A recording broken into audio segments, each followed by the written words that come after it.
Guys இன்றைக்கி எங்கே வந்திருக்கேன் அப்படின்னா மதுரையில் உள்ள டெக்கத்லான் தான் வந்திருக்கேன். உள்ளே போனோடனே ஒரு சம்பவம் ஆகிப்போச்சு.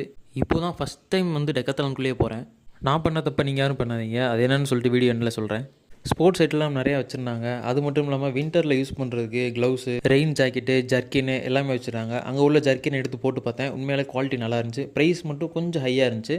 மற்றபடி எல்லாமே வந்து சூப்பராக இருந்துச்சு. அப்படியே யூடியூப் அடித்து பார்த்தோம்னா சைக்கிளிங் பண்ணுறவங்களுக்கு உண்டான ஹெல்மெட்டு, நீ பேடு அப்படியே கிட்டோடு வச்சுருந்தாங்க. உங்களுக்கு வந்து ஸ்ட்ரெஸ்ஸாக இருக்கா, லவ் ஃபெயிலியரா, உடனே ஜிம் கிட் ஒன்று வாங்கிருங்க. அங்கே உள்ள ஒரு தம்பிள்ஸ் எடுத்து வார்ம் அப் பண்ண ஆரம்பிச்சிட்டேன் நானும். என்னடா திடீர்னு குளிருன்னு பார்த்தா ஃபேனை போட்டுட்ருக்காங்க. இவ்வளோ பெரிய ஃபேனை நான் இப்போ தான் பார்க்குறேன். நீங்கள் எதுக்கு முன்னாடி இந்த மாதிரி ஃபேனை பார்த்துட்டேன்னா கமெண்ட் பண்ணுங்கள். சம்பவம்னு சொன்னேன். அது வேறு ஒன்றும் இல்லை. டெக்கத்லானில் ரைடிங் ஜாக்கெட் இருக்கான்னு சொல்லி பார்க்க போயிருந்தேன். ரைடிங் ஜாக்கெட்லாம் கிடையாதான். அங்கே வந்து ஸ்போர்ட்ஸ் ஐட்டம் தான் வச்சுருப்பாங்களாம். பைக்கர்ஸ்க்கு உண்டான ரைடிங் கியர்ஸ் எதுவுமே இல்லை. ஸோ பைக்கர்ஸ் யாரும் அந்த பக்கம் போயிடாதீங்க டெக்கத்லானுக்கு. வெளியே வந்து நம்ம பிளாக் மட்டும் தனியாக நின்றுட்டு இருந்தா அப்படி அவரை கூப்பிட்டு வீட்டுக்கு கிளம்பியாச்சு.